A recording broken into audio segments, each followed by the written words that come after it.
के। एक बार श्री तुकाराम जी महाराज देहू, महाराष्ट्र में देहू में रहते थे। वहीं पास में एक पर्वत था, उस पर्वत पर बैठ करके श्री तुकाराम जी भजन करते थे।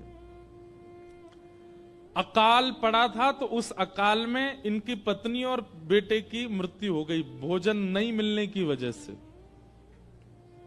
फिर बाद में इनका दूसरा विवाह कर दिया गया। दूसरी बहू जो आई वो इतना शासन करती थी इनके ऊपर, वो कहती थी उठो तो तुकाराम जी को उठना पड़ता था, वो कहती बैठो तो तुकाराम जी को बैठना पड़ता था। एक बार एक तुकाराम जी के पास एक बालक गया, बालक ने जाके कहा तुकाराम जी मेरे सब परिवार के लोग मेरे पीछे पड़े, ब्याह कर लो ब्याह कर लो ब्याह कर लो। मैंने सबसे कहा है आप कहोगे तो मैं ब्याह करूंगा, क्योंकि उस बालक को पता था तुकाराम जी कभी नहीं कहेंगे। भाई दूध का जला छाछ भी फूंक फूंक के पीता है, और वो तुकाराम जी खुद इतनी पीड़ा में हैं, वो किसी और को पीड़ा में क्यों डालेंगे। तो बालक अपने परिवार वालों को लेके आया, बोले तुकाराम जी बोल देंगे ब्याह कर लो तो मैं कर लूंगा। उसको विश्वास था कि तुकाराम जी मना करेंगे। सब परिवार के लोग आए, बोले आप बोल दीजिए, ये ब्याह नहीं कर रहा है, इतने दिन हो गए, आप बोल देंगे तो इसका ब्याह हो जाएगा। बोलता है आप बोल दोगे तो फिर ये ब्याह कर लेगा। तुकाराम जी बोले निश्चित, अभी इसी वक्त इसका ब्याह कराओ। बालक बोला तुकाराम जी ये आप ईर्ष्यावश बोल रहे हो ना, आप ये चाहते हो कि जो पीड़ा आपको हो रही है वो मुझे भी हो। तुकाराम जी ने उसको उठा, इधर बैठ, क्या बात है। बोले आप इतनी पीड़ा में रहते हैं, आपकी पत्नी पूरा नगर जानता है, आपको डांटती है, सब करती है वो, और फिर भी आप कह रहे हो कि इसका ब्याह कर दो। जो खुद इतनी पीड़ा में है वो दूसरे को ब्याह के लिए कैसे कह सकता है। इतनी प्रतिकूल पत्नी आपकी, फिर भी आप बोलते हो। तो तुकाराम जी बोले देख एक मेरी बात सुन, देख अगर अनुकूल पत्नी आ जाए, जैसा तू है वैसी तेरी पत्नी आ जाए तो फिर कोई दिक्कत नहीं है, तू भी भजन करना वो भी भजन करेगी। और अगर प्रतिकूल पत्नी आ जाएगी तो एक गांव में दो तुकाराम हो जाएंगे, मैं भी और तू भी। अकेले तुकाराम से क्या काम चले। बोले सब मेरे को प्रणाम करने आते हैं दूर दूर से। छत्रपति श्री शिवाजी महाराज दंडवत करते थे तुकाराम जी महाराज को। बोले गांव में मेरे घर में मेरा सम्मान नहीं है, लेकिन बाहर देख लाखों की तादाद में लोग दर्शन करने आते हैं। अनुकूल पत्नी होगी तो दोनों भजन करना, प्रतिकूल होगी तो एक तुकाराम और बन जाएगा। मतलब तुकाराम जी क्या बोले, मेरे तुकाराम बनने का बहुत बड़ा कारण मेरी प्रतिकूल पत्नी है। ये विपरीत है, इसीलिए मैं ठाकुर जी के ज्यादा समीप हूं। ये अनुकूल होती तो इससे मेरा प्रेम हो जाता, ये मेरे अनुकूल होती तो मैं इसी का ध्यान रखता, इसी के पास रहता, इससे बातें करता, इसकी सुनता, इसी में ही रमा रहता। लेकिन ये प्रतिकूल है, इसलिए इसके बट का प्रेम भी मैं विट्ठल से करता हूं, और बस चुपचाप सुनता हूं क्या बोलती है, जो कहती है सह लेता हूं, मारती है कभी कुछ कह देती है तो कोई दिक्कत नहीं। ऐसे श्री तुकाराम जी महाराज। तो उनके बारे में मैं क्या बता रहा था कि हम लोग जब धन की अधिकता हो जाती है तो कहीं ना कहीं हमारे मन में आ जाता अब इससे कुछ भोग भोगा जाए, इससे कुछ ऐसा किया जाए जो पाप जन्य है। या विश्वास मानिएगा, धन अधिक हो जाए और व्यक्ति के जीवन में सत्संग नहीं है तो धन की अधिकता उसको कभी ना कभी पाप की ओर ले जाती है। तो जब छत्रपति शिवाजी महाराज को पता चला कि श्री तुकाराम जी महाराज की पत्नी और बेटा, पहली पत्नी और बेटा इसलिए मर गए क्योंकि अकाल में उनके यहां भोजन नहीं था, तो शिवाजी महाराज ने किसी से पूछवाया, बोले इनके घर की स्थिति कैसी है। कहा बोले ज्यादा अच्छी नहीं है, बस ये भक्त हैं इसलिए इनका नाम तो बहुत है पर धन नहीं है इन पे। तो शिवाजी महाराज ने खूब सारी बैलगाड़ियों में भर करके सुंदर सुंदर रत्न भेजे तुकाराम जी महाराज के पास।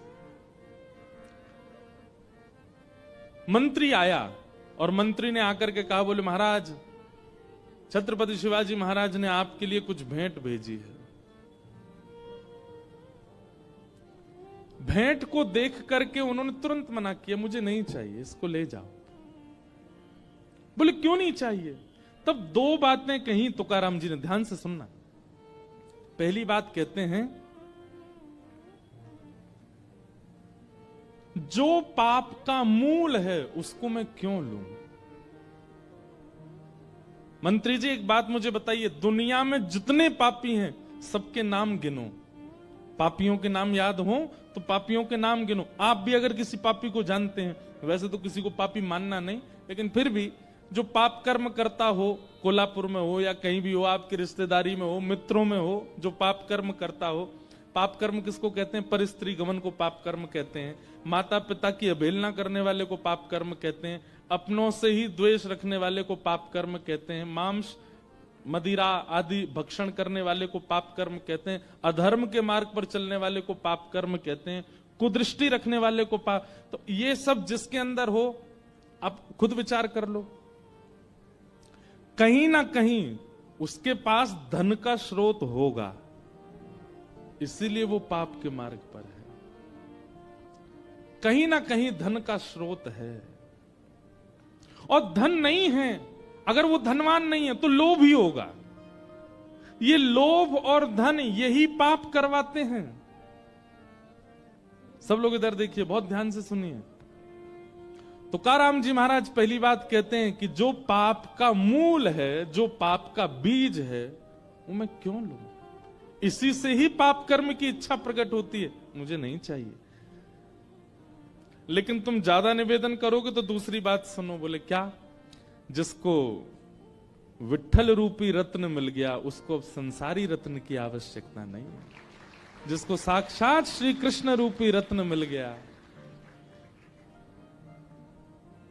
पायो जी मैंने नाम रतन धन पायो, पायो जी मैंने नाम रतन धन पायो। वस्तु अमोलक दी मेरे सद्गुरु, वस्तु अमोलक दी मेरे सद्गुरु, वस्तु अमोलक दी मेरे सद्गुरु, वस्तु अमोलक दी मेरे सद्गुरु। पायो जी मैंने नाम रतन धन पायो, पायो जी माने नाम रतन धन पायो। जन्म जन्म की पूंजी पाई, जन्म जन्म की पूंजी पाई, जन्म जन्म की पूंजी पाई, जन्म जन्म की पूंजी पाई। जग में सभी घुमायो, जग में सबही कुमायो। पायो जी मैंने नाम रतन धन पायो, पायो जी मैंने नाम रतन। और कैसा है ये धन? खर्च ना खूटे, चोर ना लूटे, खर्च न फूटे, चोर न लूटे।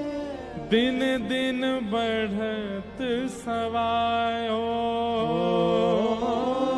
दिन दिन बढ़त सवायो। पायो जी मैंने नाम रतन धन पायो, पायो जी मैंने नाम रतन धन पायो। मीरा के प्रभु गिरधर नागर, मीरा के प्रभु गिरधर नागर। गाओ। मीरा के प्रभु गिरधर नागर, मीरा के प्रभु गिरधर नागर। हरस हरस जस गायो, मैं तो हरस हरस यस गायो। पायो जी मैंने नाम रतन धन पायो, पायो जी मैंने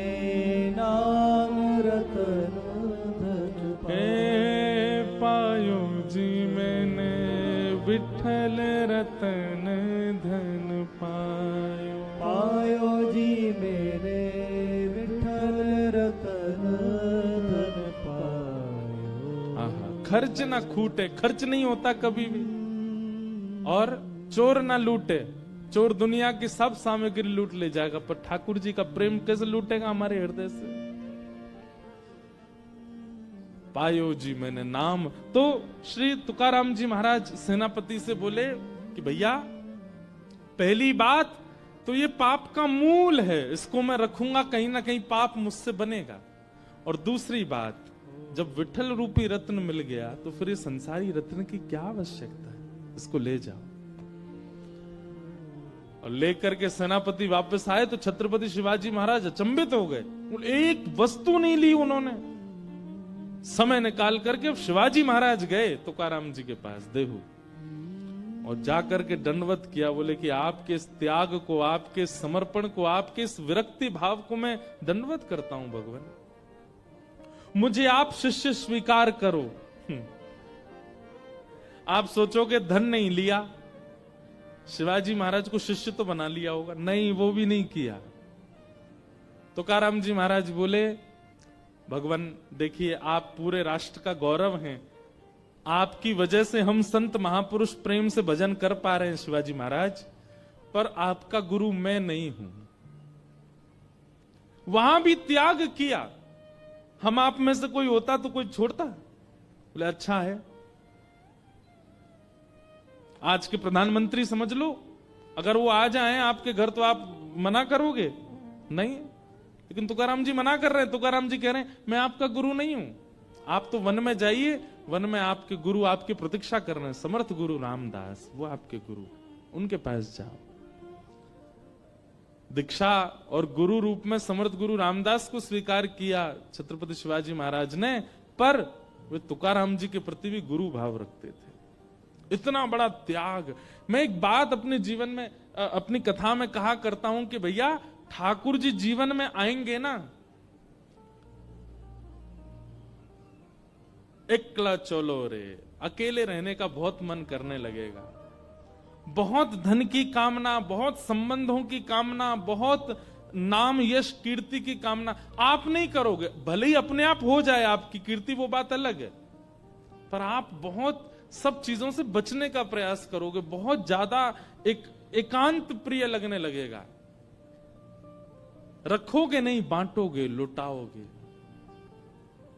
लेकिन श्री कबीरदास जी क्या कह रहे हैं? डर लागे और हंसी आवे, अजब जमाना आया रे, धन दौलत ले माल खजाना, वैश्या नाच नचाया रे। संसार के लोग धन कमा करके कुछ गलत करने ही भागते हैं। आजकल के युवा जब जॉब करना शुरू कर देते हैं तो जैसे ही पैसा आता है तो कहां भागते हैं? मनाली जाएंगे, गोवा जाएंगे, कसौल एक जगह है हिमाचल में, वहां जाते हैं। हम तो उत्तर भारत में ही रहते हैं तो हमको तो पता है कहां कहां जाते हैं। उनसे कहो जगन्नाथपुरी चले जाओ, वहां तो कुछ मिलेगा ही नहीं। क्या नहीं मिलेगा? धुआं नहीं मिलेगा, पीला पानी नहीं मिलेगा, ये तो यही मिलेगा। वहां जाते हैं। मतलब धन की बढ़ोतरी होती हमारे मन में पाप आ जाता है। कबीरदास जी कह रहे हैं कितने आश्चर्य की बात है। और मुट्ठी भर अन साधु मांगे, कहे लाज नहीं आया रे। और यदि कोई मुट्ठी भर अनाज आपसे मांग लेता है तो उससे क्या कहते हैं? तुमको लज्जा नहीं आती है? चलो मेहनत करके कमाओ, खुद हमसे मांग रहे हो। वहां पर ये सारे दूषित काम करना धन से, उसमें हमको लज्जा नहीं होती। लेकिन किसी में दान पुण्य करना हो, संत महात्माओं को, आपको हम कहां तक बता दें, आप लोग आश्चर्य करोगे। हम तो कोई साधु नहीं है, कोई महात्मा नहीं है, संत नहीं है, हम आप सबकी तरह ही, हम भी गृहस्थी हैं, पर कथा करते हैं इसलिए लोग हमको बाबा जी बोल देते। कई जगह लोगों को लगता है इनमें कोई मंत्र शक्ति होगी, धीरे से कान में बोल देते हैं, ये जो प्रणाम कर रहे हैं ना, इनको एक बेटा हो जाए। अरे तो भाई हम पे, हमको कौन है, हम आशीर्वाद दे दो आप, इसका काम बन जाए। बालक आएंगे, कल हमारा एग्जाम है, हम पास हो जाएं। बताओ कैसी बात करते हैं आप। परिश्रम करिए, कर लीजिए, जो आपको चाहिए वो सब मिल जाएगा। पर फिर भी कई लोग सोचते हैं कि ये कोई साधु महात्मा है। फ्लाइट में अगर हम चले जाते हैं ना, तो हम तो ऐसे ही जाते हैं। फ्लाइट वाले अब तो नहीं, पर अब तो जानने लग गए हैं, अब तो सब रील्स वगैरह देखते रहते हैं, अब तो सब जगह पहचान वाले बहुत मिल जाते हैं। पहले की बात बता रहा हूं, जब जानते नहीं थे ना, तो धोती वाला जैसे हवाई जहाज में चढ़ता, उसको देख के उनको यूं लगता है ट्रेन नहीं थी क्या, हवाई जहाज में आ रहे हैं। मतलब हवाई जहाज में केवल सूट वूट वाले ही जाते हैं, धोती वाला नहीं जा सकता। कभी कभी अच्छी वाली टिकट होती है ना बिजनेस क्लास में, वो हो जाती है, कई लोग कर देते हैं। अब तो लाल जी रहते हैं हमारे साथ, तो जहां जाते हैं हम पहले बोल देते हैं भैया लाल जी आ रहे हैं, कर दो। तो बिजनेस क्लास में देख करके कई लोग हंस जाते हैं। एयरपोर्ट पर बिजनेस क्लास का काउंटर अलग होता है, वहां अगर आप चले जाओ तो वो उधर है इकोनॉमी। अरे भाई टिकट तो देख ले, बिजनेस क्लास सही है। क्यों? धोती के प्रति ऐसा भाव। कितना अजब जमाना है। केवल हम वेशभूषा से ये अनुमान लगा लेते हैं कि ये व्यक्ति तो सामान्य है। बेचारा ट्रेन में भी 10 जगह से इकट्ठा करके तब टिकट बनवा के जा रहा होगा। ऐसी भावना रखते हैं महात्माओं के प्रति, साधुओं के प्रति, ब्राह्मणों के प्रति। कितना दुर्भाग्य है हमारा।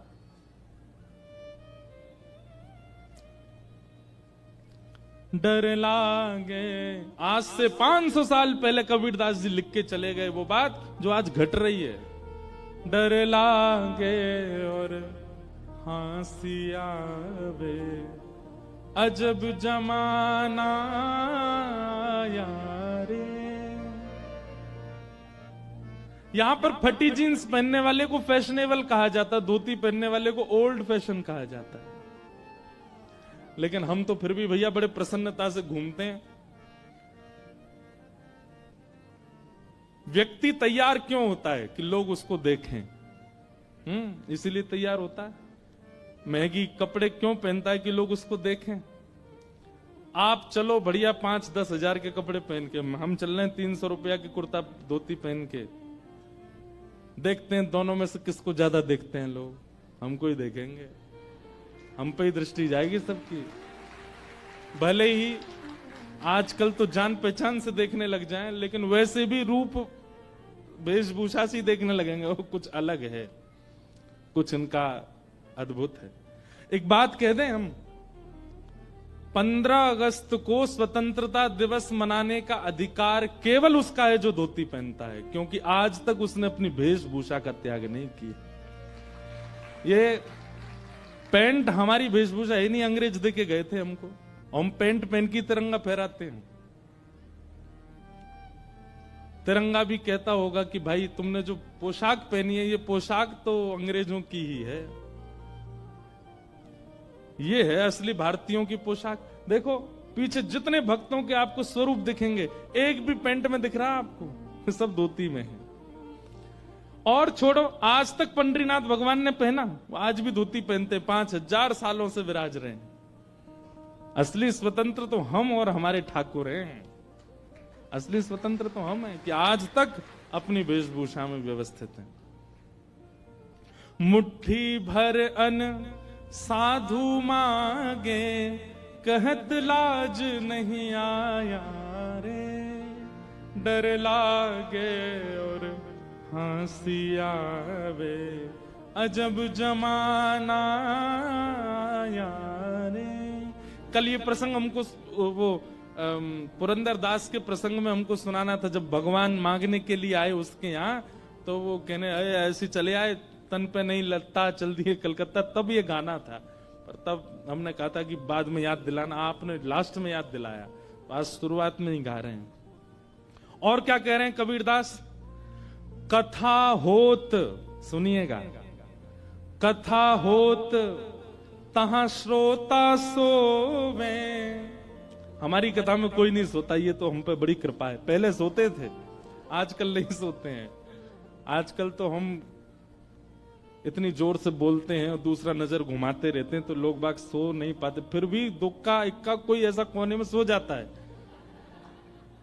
कथा होत तहां श्रोता सोवे, वक्ता मूड पछाया रे, डर लागे और हंसी आवे, अजब जमाना आया रे। कथा में तो नींद आने लगती है, कथा में तो यूं लगने लगता अब हम पे ये काम है करना है। कथा में कई लोग व्यसनी बैठते हैं। व्यसनी, कई लोगों को चाय का व्यसन होता है, कई लोगों को बीड़ी का व्यसन होता है। वो व्यसनी व्यक्ति ऐसी जगह बैठता है जहां से एग्जिट पास हो, नेक्स्ट समय मिले तो जाके कुछ व्यसन करे आऊं। लेकिन होए जहां कहीं स्वांग तमाशा, होए जहां कहीं स्वांग तमाशा, तनिक ना नींद सताया रे। यहीं बाहर अभी कोई तमाशा हो जाए, कोई स्वांग हो, कोई संसारी कुछ होने लग जाए, एक पल के लिए नींद नहीं आएगी। कथा में नींद आने लगती है। डर लागे और हंसी आवे, अजब जमाना आया रे। और भांग तंबाकू सुल्फा गांजा, भांग तंबाकू सुल्फा गांजा, मांस खूब उड़ाया रे, मांस खूब उड़ाया रे। भांग खाएंगे, तंबाकू खाएंगे, दुनिया भर के धुआं निकालने के आजकल तो नए नए फ्लेवर आ गए हैं। फ्लेवर्ड धुआं निकालते हैं अब लोग, अलग प्रकार। नेक नेक आगे खिसक गया थोड़े थोड़े, अन्य बैरिकेटिंग तोड़ के नहीं, पीछे वाले नेक नेक आगे आ जाओ, थोड़ी थोड़ी जगह हो जाए। लेकिन रोज कह दिया जाए कि सुबह अपने ठाकुर जी का चरणामृत लिया करो, उसका नियम नहीं बना पाते। आप कभी बीड़ी पीने वाले, सिगरेट पीने वाले को देखो, नियम से पीता है। सुबह उठते ही पिएगा, भोजन के बाद फिर पिएगा, दोपहर में फिर पिएगा, शाम को फिर पिएगा, रात में सोने से पहले फिर पिएगा। नियम, उसको कोई बताना नहीं पड़ता, वो नियम से। और खत्म हो जाती, खुद खरीदने जाता, किसी से मंगाता भी नहीं है, नियम से पीता है। लेकिन हरि चरणामृत नैमन धारे, हरि चरणामृत नैमन, रोज उसको कहें, गुरुजन कहते हैं कि भाई ठाकुर जी का चरणामृत रोज पान किया करो। ऑफिस आए, चरणामृत लिया था, बहुत देर हो रही थी, जल्दी में भाग लिया मैं तो। वो इतना भारी लग जाता है, 2 बूंद हरि चरणामृत का इतना भारी लगता है कि उसका नियम नहीं बना पाते हम लोग। हरि चरणामृत नेम न धारे, हरि चरणामृत नेम न धारे, महुआ चाखन आया रे। ये मध्य प्रदेश में एक वो होती है, एक फल होता महुआ, उससे शराब बनती है। हरि चरणामृत। अच्छा एक बात बोलूं, आपको बुरा नहीं मानना, महाराष्ट्र में मैं जब घूमता हूं ना, तो मैं देखता रहता हूं दुकानों के ऊपर जो नाम बड़े सुंदर भगवान के नाम पे यहाँ पे नाम रखते हैं। अमृत तुल्य चाह। सारी चायों की दुकान यही होंगे, अमृत तुल्य। और एक जगह तो मेरा सिर घूम गया, एक बार का नाम था हरि चरणामृत। मैंने कहा वाह भैया, सोम रस, हरि चरणामृत और जाने क्या क्या। वैसे अभी मन में ऐसा भाव आया कि एक कोई ऐसी, वैसे वो दुकान चलेगी नहीं, लेकिन कभी किसी ने विचार किया एक ऐसी दुकान खोली गई, वहां क्या है बोले, केवल इस नगर में जितने मंदिर हैं वहां के सारे चरणामृत इकट्ठे करके वो दिए जा रहे हैं लोगों को। कोई जाएगा ही नहीं वहां पर, कोई नहीं पिएगा। वहां ऊपर लिखा जाए अमृत तुल्य चरणामृत, कोई नहीं पिएगा। चाय की दुकान पर कितनी लंबी भीड़ लगती है। कोई ऐसी योजना बनावे कि जैसे कोल्हापुर में जितने मंदिर हैं, महालक्ष्मी जी का मंदिर है और भी जो जो मंदिर हैं, सब जगह का थोड़ा थोड़ा चरणामृत इकट्ठा करके और एक जगह व्यवस्थित, भैया कोई भी आओ, ठाकुर जी का चरणामृत है, कोई रकम नहीं है इसकी, 10 रुपया 20 रुपया 5 रुपया जो आपको बढ़िया लगे वो दान पेटी में दो और थोड़ा चरणामृत लेके जाओ, तब भी भीड़ नहीं लगेगी वहां पे। रात्रि में इतना चरणामृत बच जाएगा कि वो गैया कोई पिलाना पड़ेगा। ऐसे हम लोग हो गए हैं। कबीरदास जी कह रहे हैं, हरि चरणामृत नेम न धारे, हरि चरणामृत नेम न धारे, महुआ चाखन आया रे, महुआ चाखन आया रे,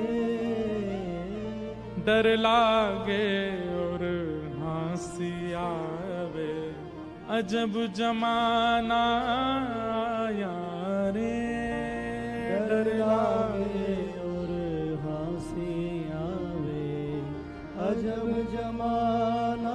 एक बात कहें, कोरोना ने कई लोगों के परिवारों में बहुत क्षति की है।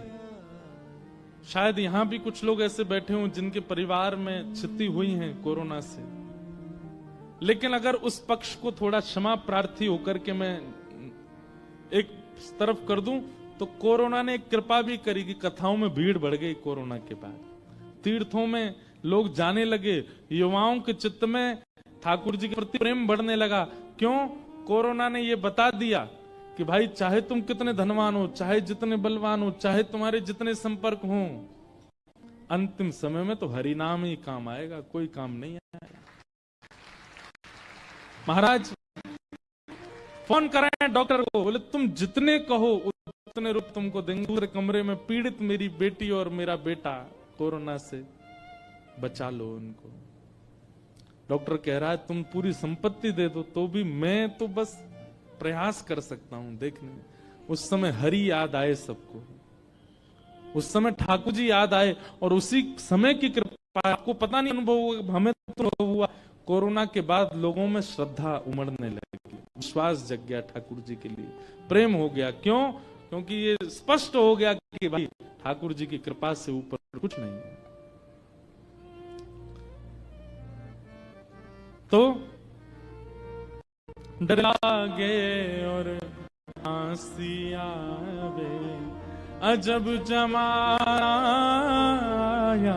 रे, उल्टी चलन चली दुनिया की, उल्टी चलन चली दुनिया की, ताते जिए घबराया रे, ताते जिए घबराया रे। हाँ कहत कबीर सुनो भई साधो, कहत कबीर सुनो भाई साधु, फिर पाछे पछताया रे, फिर पाछे पछताया रे। डर लागे और हंसी आवे, अजब जमाना आया रे। डर लागे और हंसी आवे, अजब जमाना आया रे। ये पद हमको कल गाना था कि ऐसा अभी बहुत अच्छे समय पे हम लोगों का जन्म हो गया भैया। अभी जो हम लोग जीवन, जो वर्ष चल रहा है ना, ये बहुत अच्छे हैं। आगामी 25-30 साल भी बहुत अच्छे हैं। हम लोग बहुत सही समय पे निपट लेंगे संसार से। हमारे बाद का जो समय आने वाला है, यहां जितने लोग बैठे, हमारे बाद जो समय आएगा बहुत खतरनाक होगा। कथाओं में 4 लोग गिनती के आया करेंगे, वक्ता ही नहीं बचेंगे, मंगता हो जाएंगे, वक्ता नहीं होंगे, केवल मांगवे वाले बैठ जाएंगे, कोई देने वाला कुछ नहीं होगा। बहुत भयानक स्थिति आने वाली है। इसलिए बढ़िया है जो समय बचा है, मेरा जितना जीवन, आपका जितना जीवन बचा है, ये भक्त चरित्रों को सुनकर के भैया वो शेष जीवन ने थोड़ा ठीक से निभा लीजिए और ऐसा कुछ कर जाइए कि दोबारा नहीं आना पड़े इस संसार में। ये बहुत खतरनाक है भैया। आना भी पड़े आना भी पड़े तो ठाकुर जी से नित्य प्रार्थना करो, हे नाथ अगर मेरे पुनर्जन्म की आपने सोच रखी है कि मुझे लेना ही पड़ेगा तो वृंदावन में देना। मोरहू बनाओ तो बनाओ श्री वृंदावन को, जो नाच नाच कुहक कुहक आपको रिझाऊंगो। बंदर हूँ बनाओ तो बनाओ श्री वृंदावन को, कूद कूद डारन पे भोर को जगाऊं।